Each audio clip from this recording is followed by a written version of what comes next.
जार गुलाब जल्दी फोनवा कर दियोगे।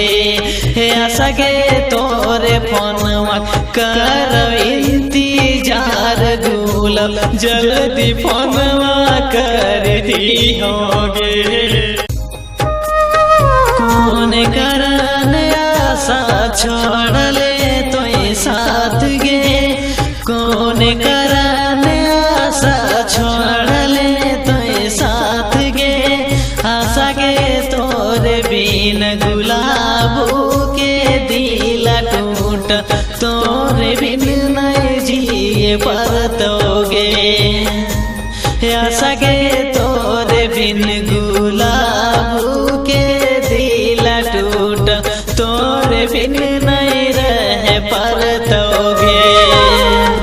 मंडला में बैठल गुलाब आँखिया वैलो रगे, मंडला में बैठल गुलाब आँखिया वैलो रगे।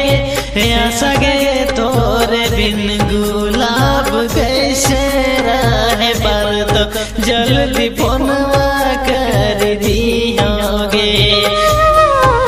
95 25 55 44 93 गे, 95 25 55 44 93 गे। आशा गे तोरे फोनवा करो इंतजार गुलाब जल्दी फोनवा कर दियोगे।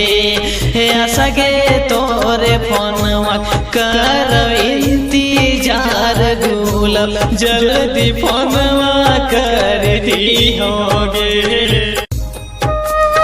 कौन करन आशा छोड़ ले